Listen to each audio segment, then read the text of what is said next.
Can you all hear any background noise? No? Okay, good. There's just a few people here.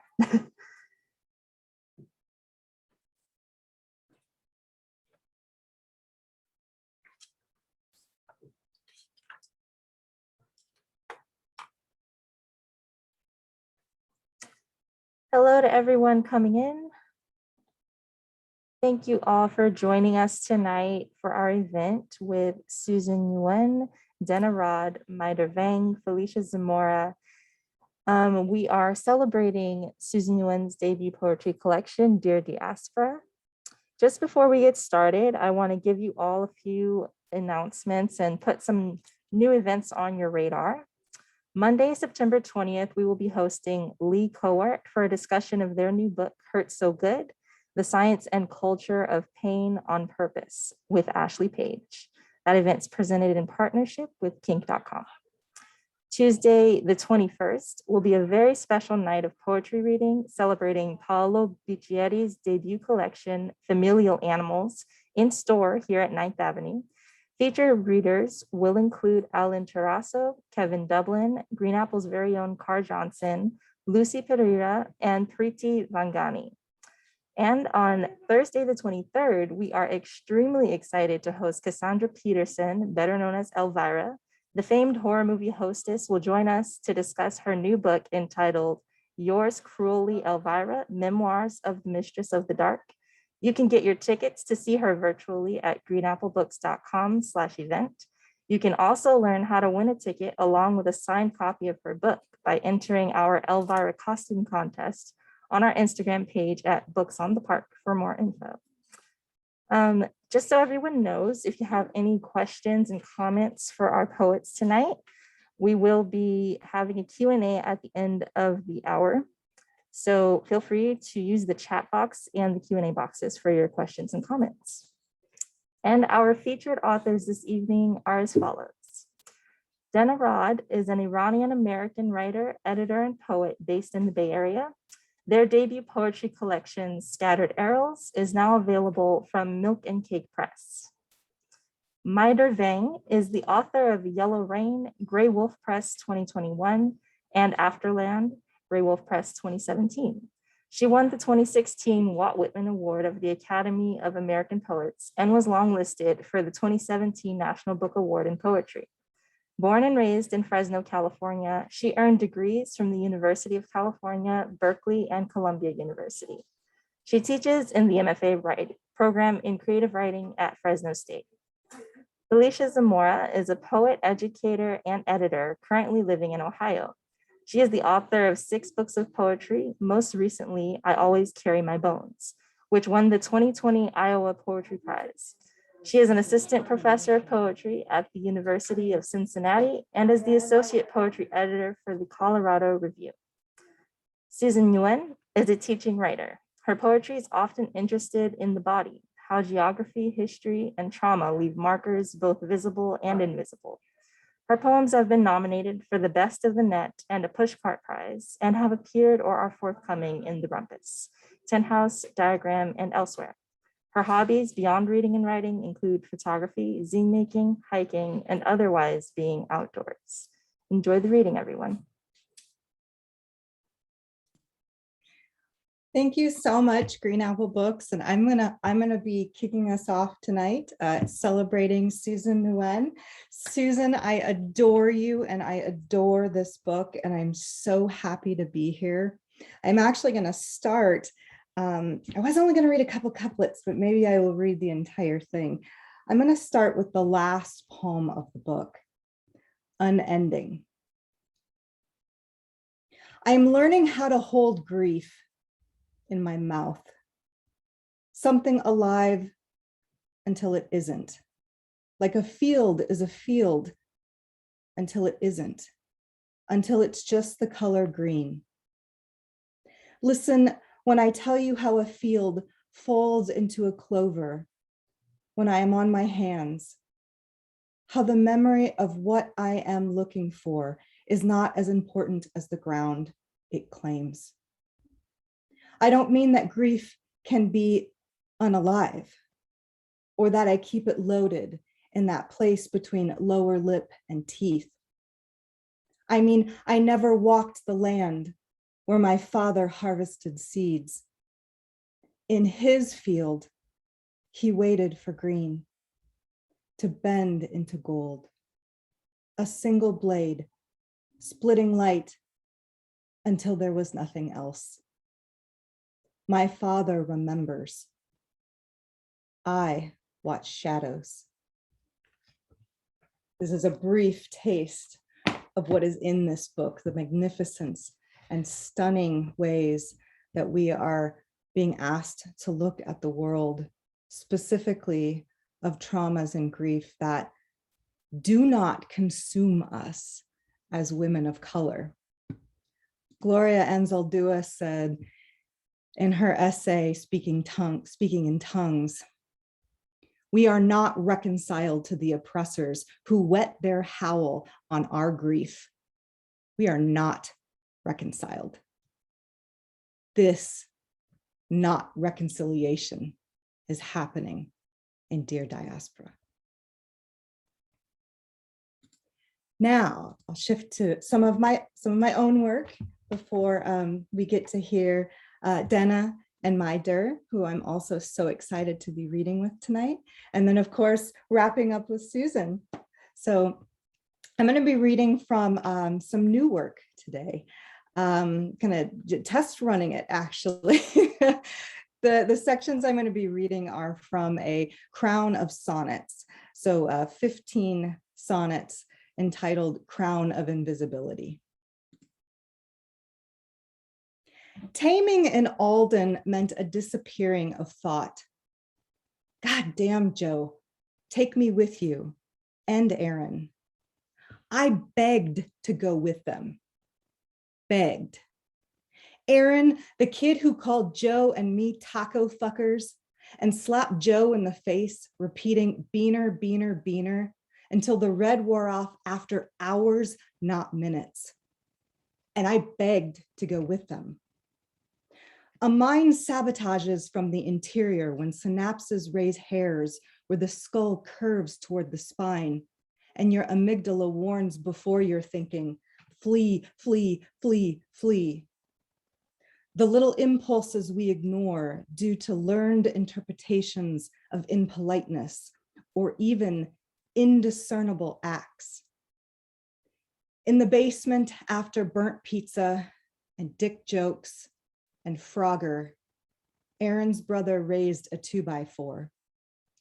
In the basement, Aaron's brother cracked a septum. In the basement, shut up, you little cunt, and breath held. In the basement, blood and the smell of half-lit kerosene lamps and mildewing towels. Then, get the fuck out. We left Aaron in his own snot and piss and blood. We left Aaron in the basement at hands larger than his own and ran the 3 blocks back to the Alden Motel. In weeks following, my jaws refused to want outside of shut, a hinge knowing. Week follows my jaws, a refusal to want outside of shut, a hinge knowing the damage of open, to let in or let out. How the humpback whale's mouth expands up to 10 feet, yet the throat widens only 15 inches in diameter. How my esophagus holds memories in constriction, in gasps. Whale's body expels and breathes air as mammal. Evelyn Green owned the sheep pasture adjacent to the Alden Motel. Evelyn Grimes, my grandmother, brought her goulash and ham sandwiches with mustard on dinner rolls. Both Evelyns shared a pastoral thinking of living in Iowa in the 1980s. Both Evelyns rolled their short gray hair in curlers each night, wore costume pearls and polyester pants in summer. From the necks of both Evelyns swung golden crosses with the outline of Jesus and crucifixion linens embossed. Evelyn Green's piano sat in the parlor just before the back sunroom, Grandma sent me to deliver leftover church lilies. Would you teach me to play? I asked Evelyn Green. Oh, dear, don't touch. Children like you become ditch diggers. Humpback, unable to surface. Dear, don't touch. Children like you become ditch diggers. I am the humpback, unable to surface inside my whale heart, my whale brain. Evelyn Green's words radiate under my epidermis, even after 30 years. I remember the whale's aorta measures over 9 inches, yet the heart only consists of 1% body weight. Water supports the weight of whales. Water helps construct the shape of whales we know, how an environment molds the body. Evelyn Green's words remind me whales' ears, the only mammalian ears to adapt fully underwater, hold the broadest acoustic range of any mammal. In my dive, in my sink, the surface remains above, a spell cast to tempt bones out of the depths. When I stay in the wet, as the wet, when I linger, my pulsed calls, clicks, and whistles permeate the waters across 321 cubic million miles of ocean to reach the ears of other whales. Whales who understand a body living half in air and half in water will always be misinterpreted, misrepresented. To examine a whale out of water means to ignore plurality in the mechanisms of anatomy. To examine a whale underwater means no examination exists, only witness to a body in motion, a body alive. Water inside us echoes, environment sculpts us, and we sculpt environment. How human of our animality. And the last section. Environment echoes us, sculpts us, and we sculpt environment. Concepts of human and animality carve deep wounds of racist hierarchy and anti-Blackness from Western humanism thinking. Zakiya Iman Jackson argues, Black matter, non-representability, holds the potential to transform the terms of reality and feeling, therefore rewriting the conditions of possibility of the empirical. Newton invokes law of inertia. Newton explains Kepler's law. Newton establishes the science of gravitation, attractive force connecting all bodies with mass. All bodies, all bodies, all bodies. I lick iron from the corners of my mouth. The Burwood Wall in Northwest Detroit, 6 foot high, 4 inches thick, erected behind Margaret Watson's house in 1941, brick and mortar manifestation of segregation, alive and still damaging. A thinking that human, a term never meant for us, the colonized, the enslaved brown and Black people, only beast, beast, beast. And we left with a language coding our molars, lodging in our esophagi, wanting us dead. Any excuse to beast a body not white. Not, a mantra of being of those of us who no longer wish for the humanist prize, who seek existences with our bodies safe inside. Nietzsche, I no longer accept concepts as gifts. Ocean tides and centrifugal forces existed before the words moon and earth. Imagine us inscribing anew. Thank you. And again, congratulations, Susan.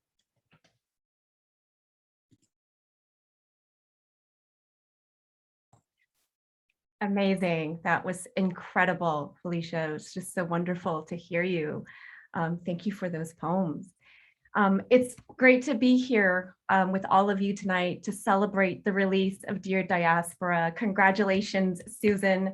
I'm so incredibly proud of this collection, and I just so proud to be in solidarity with this incredible cast of readers tonight. I'm also really excited and looking forward to teaching this book next semester. So I can't wait to share it with my students.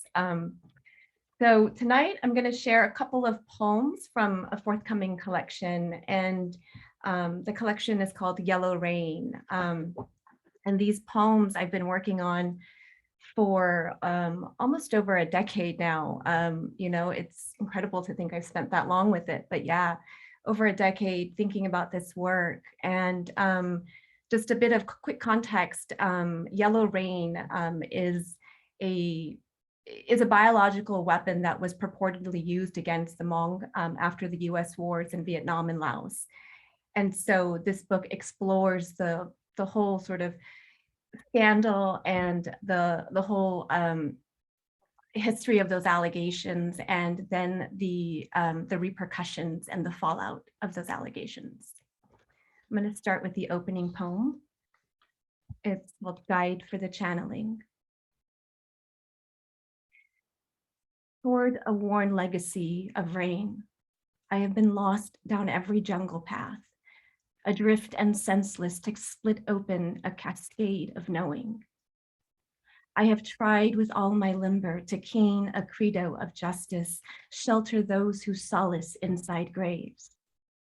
I have been boiled in my bladed search, opening with questions of a deserted pain to end with a cemented breath shattered into silk.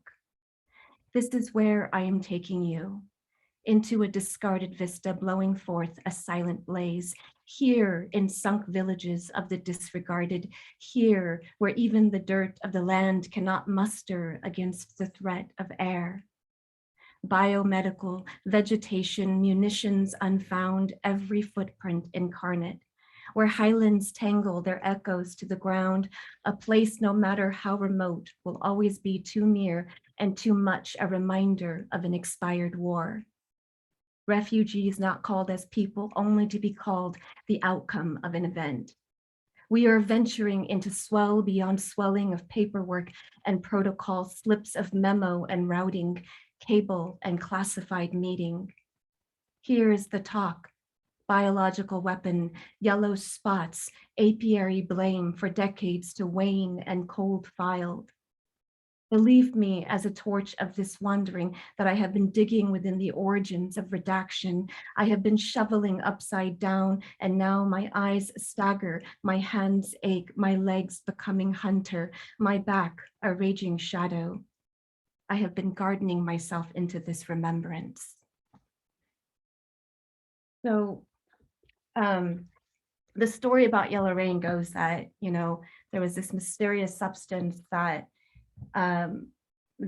were reported by Hmong refugees when they were fleeing and sort of escaping Laos into Thailand. And this substance was just making everyone sick. And the US government investigated this substance, and it was sort of just this whole scandal around, whether or not it was a weapon or whether it wasn't, or whether it was just something else. And one of the most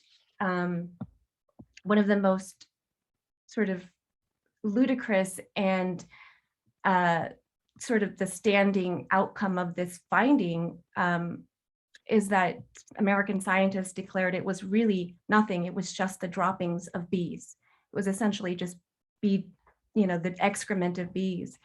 And Hmong people know better, right? They're like, it's not the shit of bees, And so this was a whole sort of scandal that erupted about whatever this substance was and whether or not the US could leverage that to claim that they needed to build more weapons in defense of the enemy, whoever that enemy was. And this next poem is about the bees. And it opens with an epigraph. Allied with the bees. These people have been living in these areas for all their life, but they have never heard or experienced something like this before. Bees and honey are part of their life. They and their ancestors have traded honey for salt, clothes, and other goods for hundreds of years. A letter to the editor by S. Yang in Long Beach, April 6, 1984. Tell them, child, we have hiked these hills without shoes long enough to hunt alongside the bees, memorizing the bend, pulse of their voices when they go dream inside the trees. We have been crowned with syrup of their toils so that our syntax might awaken to know its full range, compassed to the north, pristine as a nomadic butterfly. Tell them, daughter, we watched as they buried their queen, folding her into cashmere of her wings before swarming the body toward a fire of stars. And for days, the forest keened a shadow lullaby. And for nights, we listened for the bees only to uncover the hurried hush of our own stranded feet, falling forgotten as collateral beings. Tell them, Mintai, we are not misled in our anguish. What happened to the bees also happened to us. And I have one more poem to share. Yeah, this is also a poem from the collection. Sorrowed. Lark me from this weathering into the petrichor after a hailstorm. There is symmetry in the water like I have never seen, peel of hydrangea like I have never felt, halos sharpened from the taste of hexagons. Next to your eyes in the marrow of this fog, into each particle of our outcome. I grieve for the countries flaming in our lungs after decades of air forsaken. I don't want to leave these compilations of night, winsome even with you as of rain fitted for lips undulating toward a smile.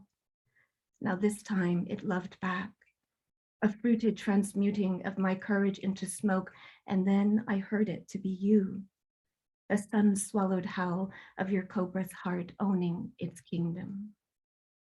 Thank you so very much, and congratulations again, Susan. I'm so excited to hear from you in a bit.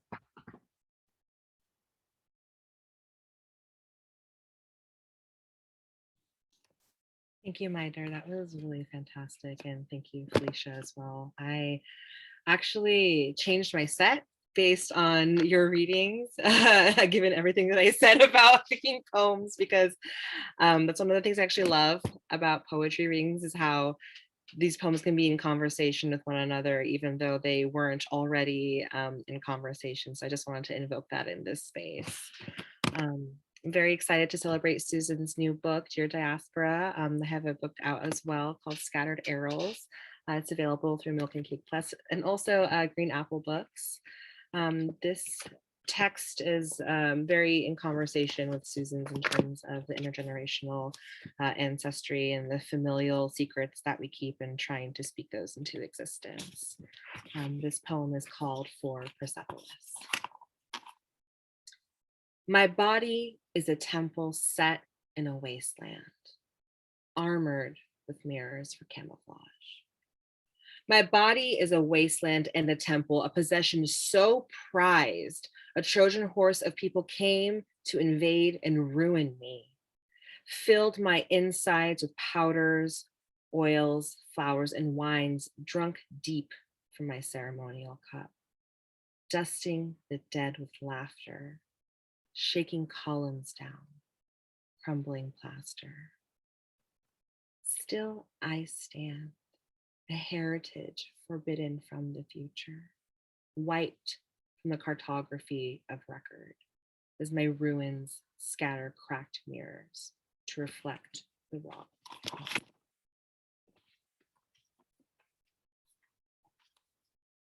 Bodywork.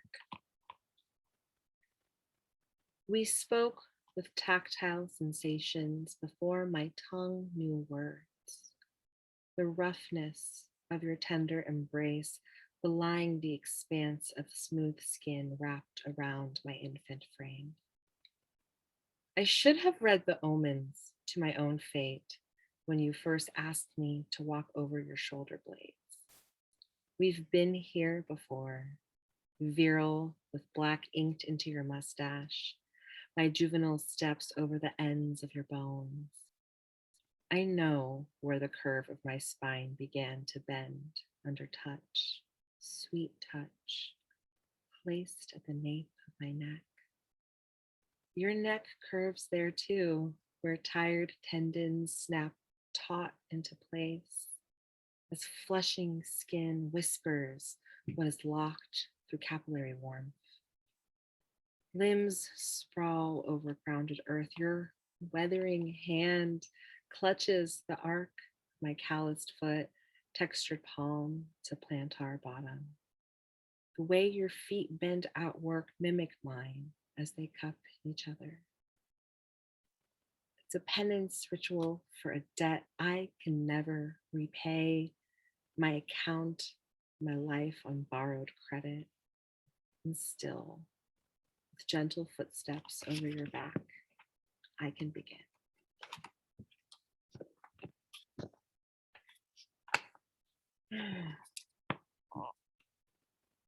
Liminal.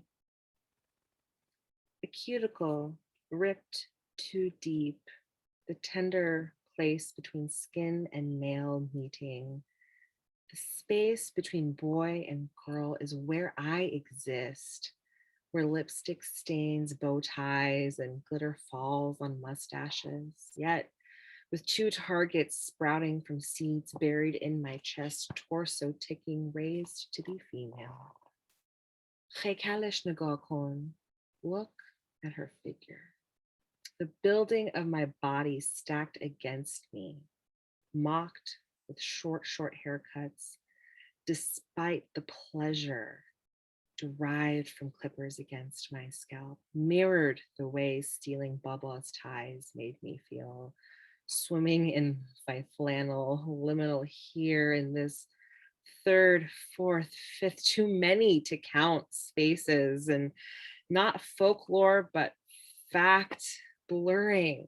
Instead, two opposing poles of magnets that repel each other. I am not imaginary.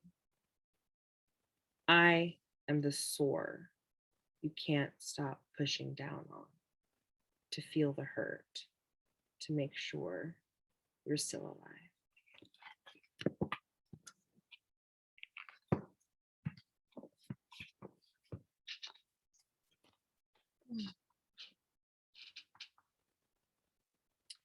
Extra, extra. Broken and branded delirious, never knowing when I am American. In rapidly changing times of peace, despite what is printed on my passport, I am told, get new bones. Your current ones are made of soft sorrow and diminishing dreams, only good for carrion. I am Iranian, palms pressed against the glass barrier, prayer left unheard from a robbed rosary detained with sticky remnants. The sky begins to lighten one morning. Another man asks me where I am from, but he doesn't want to hear Oakland with treetops chopped to make way for power lines, roses and tomatoes growing in December's dry grass. America, a bottomless well of desire. How many skins will I shed so I can fit into new lives?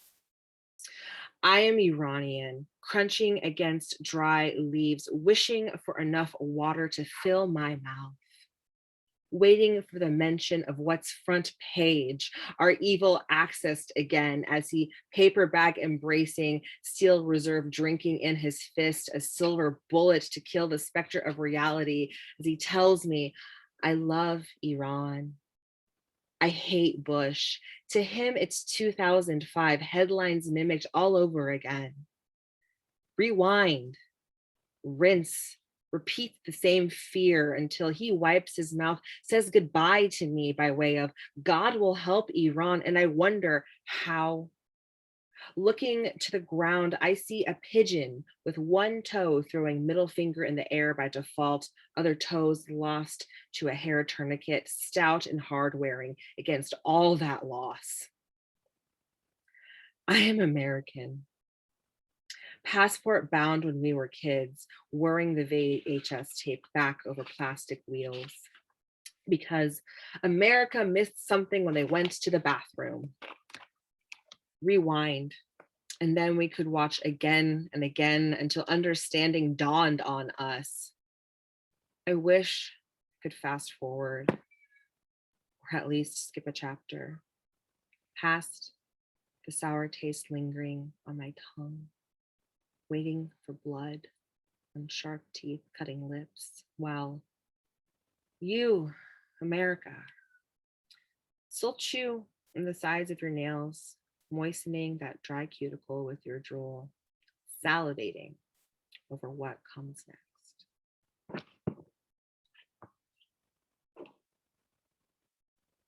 And I will end on this poem called Talai, which means like gold in Farsi. I noticed in myself reading that last poem how relevant it still is, and how it always will be relevant, I think, and how it takes new shapes and meanings every time I read it. This is Talai, like gold. Golden channels, soft, fine white sand, warmed by the sun, latticed together, bound by duty. Hala famile mo hastim. Families are married, threaded, soft gold veins run through this family tree. Gilded ochre tendrils reach to bind hands to hold. Seatbelt stretches as she pulls woven threads of gilded flax and honey catching on brown knuckles, and gently drops sunshine into Maman's softly lined palm. Tashakor, gratitude, thankfulness for the acceptance, bringing daughter to breast to nourish and nurse inheritances.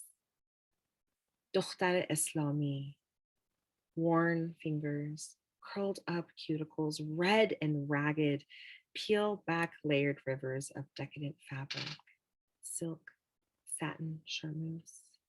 Yet cotton reigns king once more, placed gently on baby's furry brow, veiled to a free country, a heritage unforgotten. Gomsho. Golden channels, soft as fine white sand, warmed by the sun, latticed together, bound by duty. Maman Buzur, where are you now that the veils are gone? Thank you so much for having me. My name is Dena Rod. Thank you. Wow. Wow. Thank you everyone for the wonderful readings. Thank you to Green Apple Books for believing in this event and all of our books and for hosting us. I'm just feeling super grateful tonight just to be in the same space with really powerful voices and getting to hear y'all actually read them out loud. And thank you to those of you in the audience watching as well. I know it's just Monday, but it's been a while time and I know bandwidth, there's not much of it. So I appreciate y'all for joining us tonight. Just listen to some wonderful writing and poetry. So I'm gonna read a few poems from my collection, Dear Diaspora. And Felicia, thank you for already reading a poem. It was really cool to actually hear someone else read my work because I don't know if I have heard that before. And I was like, wow, I wrote that. I don't know if present me could write that honestly at this space and tired level of the pandemic. So that was really cool to hear. So my collection, Diaspora, is really, I guess, my experience trying to process and understand what it means to be a member of the diaspora, specifically the Vietnamese diaspora, after having spent, I think, most of my life not really understanding and pushing away that part of my identity, to be honest. Growing up, really trying to assimilate and be white. And it wasn't until I think much later in my life when I kind of came to poetry and writing that I realized, oh, there's a big emptiness, right? Cognitive dissonance and uncomfortableness and not knowing so much about my own identity, right? That kind of caught up to me after a long time, I think. So one way I did that in my collection and starting to kind of write about some of these issues was I wrote about a protagonist named Susie. So you're going to hear some third person poems about Susie, kind of this younger adolescent character, and just Susie going about her daily, life in America, suburbia, and also like dealing with, I think, her father's disappearance, and just I'm also going to be reading probably some first person poems and what I kind of view as this older, more reflective voice that can speak in a different way, directly to and about the diaspora. So I'm going to start, and Dena, based on what y'all said in our conversation earlier, I'm like, oh, I think I'm going to change what I'm going to read, not the list I wrote down. Now I'm like, oh my gosh, okay. So hopefully this goes well. Okay, so I'm going to start the first poem. I'm going to start with a poem called Cicada Summer. I was telling everyone earlier, my background, like these are green fireflies. I was thinking of East Coast and Virginia because I discovered a year after living in Arizona that we don't have lightning bugs in Arizona, and I was really missing them. So in this poem, I kind of started out with my inspiration point thinking of cicadas, the ones that come up every, I think, is it 7 years? And I remember that being a really big deal when I was younger. And that was kind of the starting inspiration. Cicada Summer.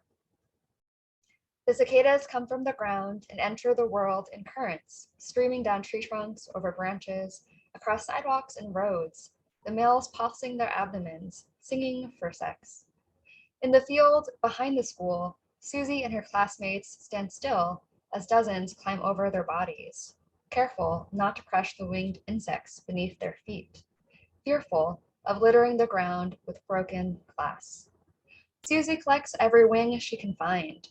Each one becomes a small body of water she carries in her pocket, a broken window pane she holds to each eye. She counts dozens more on her way home and imagines how they would taste. Hands in her pockets, touching the wings to each fingertip, she wonders, would they still sing on the way to death, and would it sound any different? Today she walks through uneven fields of green and spits into tall grass, the roots of trees, listens as the clicking of cicadas fills her body with song. The green lacerates her ankles, and she imagines her blood mixed with dirt will nourish, will add to the muscle tremor of the earth. Okay, now I'm going all out of order for what I thought I was going to do.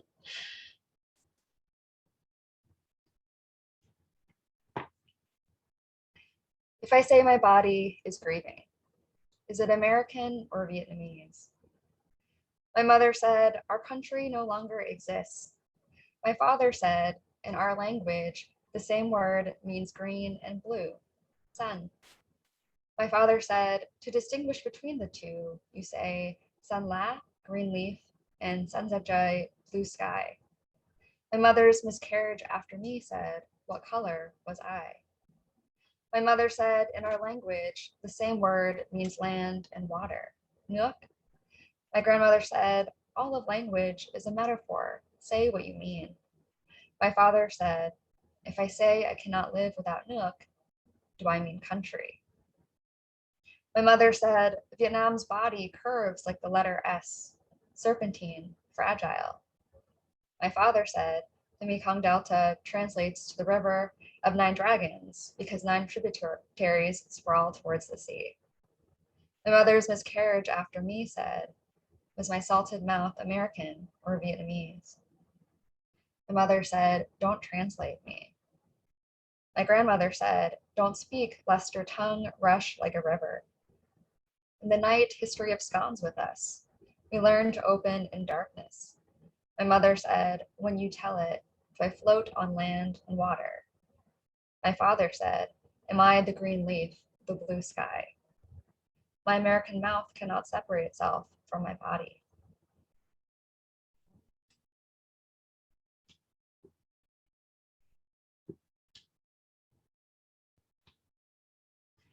The last time she saw him. was after dinner washing the dishes. Her mother had brought home rice vermicelli soup and patty crabs. This wasn't her father's first disappearance. Sometimes Susie couldn't tell when he disappeared from when he left for fishing trips on the coast, when he stayed out all night and went to work after sleeping in the car or no sleep at all. But always he materialized in a few days or a week. From the broken down cardboard boxes and crushed pistachios in his car, $1 scratch-offs and green grass emerged her father, dark and sinewy, mouth full of raisin. The title of my collection comes from a series of poems called Letter to the Diaspora, and each poem begins with Dear Diaspora. It started out as one longer poem, and over time kind of separated, and it's a thread I have throughout the book, and it allowed me to kind of look at each one on an individual level and hopefully make them stronger. So this is the first one that appears in the book. Letter to the Diaspora. Dear Diaspora, I believe in the American dream. Strike through. Last night, I had the American dream. In the dream, I had an indoor pool. In the dream, I walked my dead dog with a diamond leash. I ate a greasy burger with my perfect hands. I had the most beautiful sex. My skin was smooth, alabaster as the moon. In the morning, everything had changed. There was no pool, only twine for drying clothes. The dead remained dead. My perfect hands held nothing. Nothing was better. I think I'm gonna read one more poem to end things with. So in the middle of my collection, I have a longer section called The Boat People. And I'm just gonna kind of hop around and choose a few different parts of it. The Boat People. She Googles FOB after someone calls her fresh off the boat. She's never been on a boat. What she finds, blank deaths from blank to blank memorials in blank countries. On open water, they traveled on small fishing junks, origami boats, arms and legs folded, one over the other, trawlers smuggling thousands of bodies, searching for international water, living on empty for weeks and months, looking for a coastline that did not push back. Vietnamese Boat People Memorial, Asian Garden of Peaceful Eternity, Westminster Memorial Park. The man and old woman, the young mother and child, frozen in bronze, turned blue-green. 4 figures so soaked they have become the waterlogged wrinkles of their clothing. 4 figures on the raft, floating in a fountain, shaped like the body of a boat, their bodies submerging above water. The young woman's outstretched hand, reaching back in time. Around the fountain lay 54 stones, each inscribed with names, a small portion of the dead.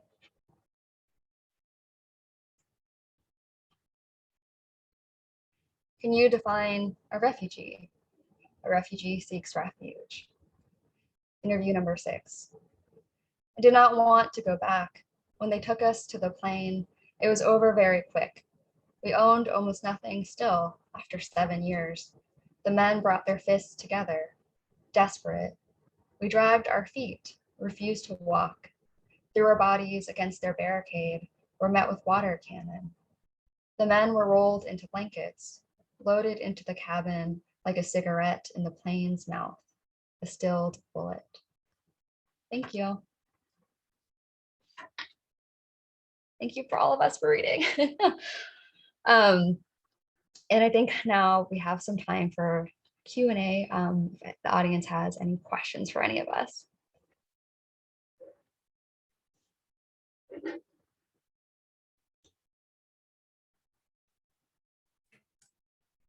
Thank you everyone for reading. All of your poems were deeply felt. We currently do not have any questions. Do we want an encore? Do we want to talk a little bit? Or do we just want to say goodnight? I could ask a question. Okay. Yeah. unless anyone else has a thought right now, but I was just going to ask, not even necessarily related to, the work you read explicitly, but I mean, how have you been taking care of yourself as a writer and artist this past year? Whether that has been turning to art, stepping away from it in your writing, what does that look like for you in the past, I mean, year and a half beyond, really? Yeah, how have you been taking care of yourself? I'm happy to start answering that question. For myself, most of 2020 began with trying to find a publisher for my manuscript. And so that felt like that was the project to move forward with, to find a home for the project. And that's a very different headspace than creating. And so with the advent of editing the book and promoting the book, I haven't been very creative. And I think that's a different space that I'm not really quite able to access currently. And the way I'm taking care of myself is allowing grace for that lack of creation and reaching out towards like the fantastic writing community to see what spaces there are for that inspiration. I have had some success with the National Poetry Month challenge of writing 30 poems in 30 days.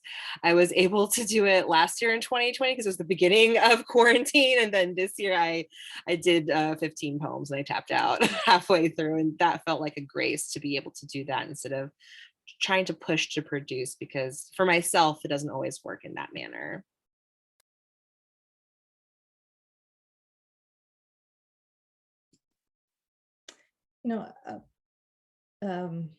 I'm so glad, Dena, that you're bringing up the grace, because I think this is hard, right? Like we're all still in this pandemic, like the effects of what the last year and a half and then some year and 9 months will do to us.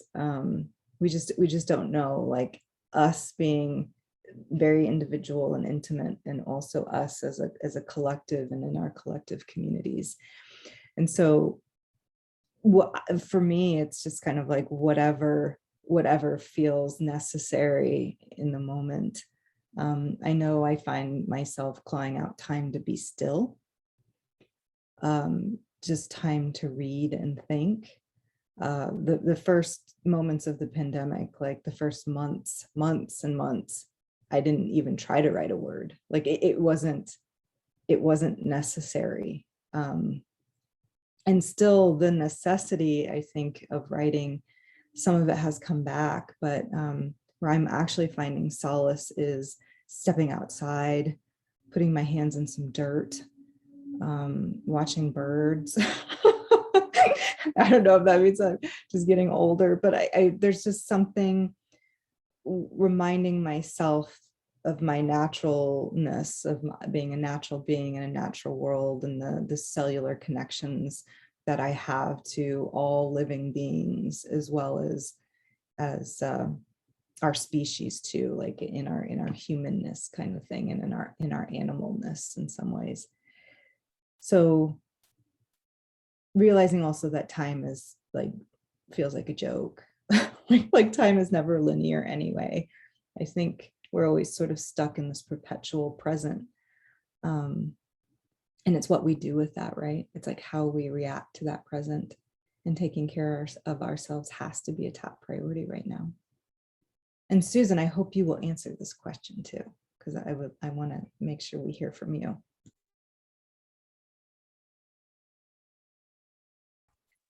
Well, I'd love to chime in too, because I love birds, and I got into this, I have hermit-like tendencies anyway. So for me, just being at home was okay for a while, right? But I think for me, taking care of myself during this really, sort of exhausting period of isolation was a chance for me to really go within, and to sort of carve out whatever that interior looks like, even though sometimes it's terrifying. right? You know, and it's this chance where now you're like almost utterly alone. You know, well, I mean, you have folks around you, but it's like this is what it means to sort of confront yourself in these times, and these times do that to us. And so I took solace too in just staying grounded to the earth, and to sort of going outside as often as I could, to learning the names of birds in ways that I hadn't really taken the chance to do before, to paying attention to trees. And it was a really for me, like as hard it was as has been for all of us and continues to be, I think that there is potential for immense transformation in each one of us. You know, if we're able to sort of like listen and go within ourselves, and within the time that we have, sort of carve out the richness of how fragile our existence is, right? Yeah. Susan? I guess I asked it, so I gotta answer it too. Yeah, I mean, echo what everyone has kind of mentioned a little bit. I mean, I have not. I mean, Dena, I super related to what you said, because I mean, the book came out a few weeks ago, but I don't know the months leading up to it, just in terms of the amount of work there is to do just to plan events and reach out to others, and you know, really heavily self-promote. And you know, I of course advocate for yourself in your own book, but that takes up so much time and bandwidth and energy, on top of you know, what your day job may or may not look like, you know. And I know we're working higher education on the staff side, so like our semester just started a few weeks ago, so it's been a very intense time for student engagement activities and retention. So I'm trying to remember to pause and enjoy all the things, even though I feel like it's constantly go, go, go. And kind of like what Dena said earlier, you know, I haven't really been able to access that creative mode so much for the past, I mean, months really, which is totally okay, you know, and I'm okay with that. I think right now, a little bit of the survival mode and getting through each week as it comes, honestly. But just feeling grateful that, you know, my book exists as a physical, tangible object, you know, in the world. And it's been really wonderful to see others, you know, with the book, or just seeing it in like in their world. Someone had tagged me earlier and was like, hey, someone walked by on campus reading your book. And I was like, who? It might be someone I know, but maybe not. And I was like, who was it? Like, was it one of my students? I have no idea. Which I thought was really cool and sweet, because, you know, it's one thing to see family and friends, but like slowly I'm seeing people I don't know, you know, finding their way to the book, or the book finding their way, the book finding its way to them, which has been a really wonderful experience. And I'm just grateful. So pandemic, struggling, maybe not as much like writing and art stuff, but a lot of gratitude though, just for like where I am, despite all that. So yeah. Well, and Susan, remember too, like the creation is never gone. It's just dormant. It's dormant because it needs to be. You know, there's an essence of what calls us forward. You know, what conjures us in the moment, and the creativity will always be there. And you know, the power of art too. You know, you mentioned seeing more and more people who you don't know reading your book. When you create something and put it into the world, it's almost this this belief, like this fierce belief that it will connect, it will be part of that larger conversation, and it will be like in such important ways that we actually never fully get to see it, but it is there, and it's our belief in it too that makes it happen. Thank you. Yeah, good reminder.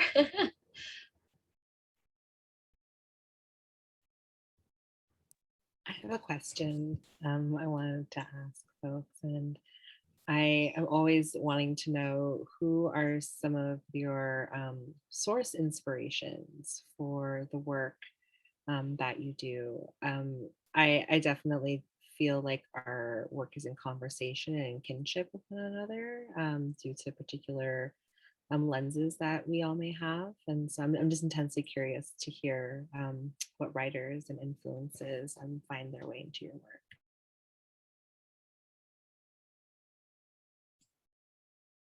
Susan, whenever you want to go, you're the star of this I'll show. let you go first.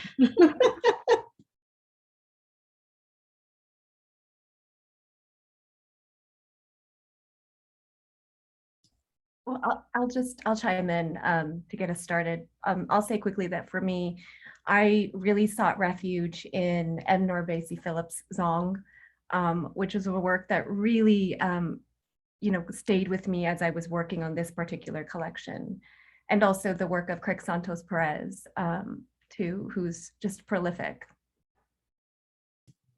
I'm actually doing a collaborative project with Craig and some performers. It's like a music collaboration that's coming out in October around climate change, which is really quite exciting. So Mai Der, I'm so glad you brought up Craig. I have so many, it's like ridiculous. Ross Gay's Book of Delights really was so important to me in the fall 2020. And then I also taught it in spring 21. And, every day the students and I would talk about what is our delight? Like, what's the delight for today? Because, we have to remember that amongst all this horror, there is still immaculate beauty that's taking place. And we can't forget the beauty because it's sort of what keeps us afire. But Hyde Erdrich's Little Big Bully, Jake Skeetz's Eyes Bottle Dark with a Mouthful of Flowers, Diana Marie Delgado's Tracing the Horse, Anthony Cody's Borderland Apocrypha, Michael Torres's An Incomplete List of Names, Shayla Seabreeze. These are all things I'm teaching too, like Shayla Seabreeze field study, which just came out this summer, which is just amazing. I could just go on and on. A really important book to me is Beast Meridian by Vanessa Angelica Villarreal. A lot of these California artists too, which is really wonderful. But a lot. Like I could just sit here and list, but I will stop. So because I would love to hear Dena and Susan. I was gonna say, like, wow, like when people ask me these kind of questions, like what are you reading right now? And my mind immediately goes blank. So I was like, I'll let you go first. And I was like, oh my gosh, Felicia, you have a list. I'm just gonna give a shout out to I guess specifically Vietnamese American authors and poets I've read. They're of course not the only inspiration, but I think for me, I came to grad school, and at some point, not even the beginning of grad school, but at some point in grad school, I realized, have I even read a Vietnamese American poet? Like, have I, because I didn't really get into writing until, like, seriously writing until the end of college. And then I had a little bit of time off between college and grad school. And I don't remember ever getting assigned that, but also I wasn't really thinking about it to seek it out, right, either. Whereas now I'm like, oh, okay, like I'm very conscious of like having diverse voices if I'm teaching, but also like what am I looking at myself beyond just kind of, taking what's given to me. So I mean, like some of those big names to me like are like Kathy Lynn Jay, Ocean Vuong, of course, and more recently, like I did a workshop with Diana Nguyen, and like just her process of working with like photography and images in the archive with text is amazing and blew my mind. And I'm trying to get spend more time in hybrid work, like in my own writing or art, whatever that may look like. Yes, Felicia, I think you mentioned that to me, and I was like, wait a minute. Literally reading her book right now. Yes, shout out to Mariel Leon's book as well. Yeah, basically I've just been trying to read more Asian American voices because I feel like there's so much that I need to catch up on, just because I, wasn't necessarily assigned that, but I also wasn't looking for it until I paused and I was like, wait a minute, like, what's going on here? I need to be consciously looking for these voices and celebrating them, and bringing them to others as well. Well, and I do want to say, not to don't be so hard on yourself either if you're feeling like you need to, like, the language of catch up, because I mean, when I was younger, I was not reading Chicanx or Latinx poets. I mean, I actually didn't know they existed because I didn't know I had permission to be a poor Mexican girl who could write poetry. Like that wasn't even it wasn't in the imagination yet. And so I think many of us, as we're on our journeys, we realize, what's important to us, and we begin to pull that closer to us. So you're not the only one. Oh, absolutely. I'm the one that my academic experience is in English literature and studying it rather than creative writing. So I definitely feel like the idea of like, oh, I don't know about any of these poets yet because it hasn't been in my atmosphere. I haven't absorbed it. But one poet that I did meet in my studies in undergrad and grad school was Audre Lorde, and my work is deeply informed by her work. And I view it as in conversation, especially as she was a queer person who was articulating this kind of sense of multiple selves in multiple time spaces that really spoke to me. And I do really still feel connected to her work and her legacy in the work that I do. So that's one that I always go to, and definitely agree with you, Felicia, in terms of like Ross Gay's work has been such a grace and a gift during this time. And I have really been fascinated by Iranian American poets and kind of going back into finding translations of Persian poetry that are translated by the Persian community or someone who's close to the specific culture that's coming from. I was someone who was raised on Coleman Barks's translation of Rumi, and then found out later that those were quite mistranslated and very co-optive and not really in the spirit of what the work was. And then also seeking work from other Iranians, specifically because the way I came to writing was I was trying to find myself reflected in the world and wasn't able to find it. And so I had to create that within my own landscape. So yeah, Solmaz Sharif definitely, and Kaveh Akbar, but then also there are so many other fantastic poets that are coming up. And, I definitely really love Kazem Ali's work as well. And yes, those are ones to name a few that I definitely feel inspired and view my work as in conversation with them. Yes, to everything you said. And I just wanted to call out just saying that, one, trying to find yourself in the work, and then like writing the work you needed, right? At least that's how I felt for myself, for sure. If you don't find that, or maybe there are enough of those voices, and writing it for yourself, right? The book maybe you needed back in the day, which is definitely how I feel. And also the one thing that I have found really gratifying about the book being out in the world, that it was published in May, and the seeing your work live in the world and seeing how people react to it. I'm non-binary and queer, and that's not something that's very common to be out and spoken about in the Iranian American community. And seeing people who have those same intersections reach out and find that like kind of one kernel of representation, because there's so many different prongs that are happening and moving forward, that it's been a really beautiful thing to find that, and also be connected to people through the words that you needed and that they're finding themselves in them too.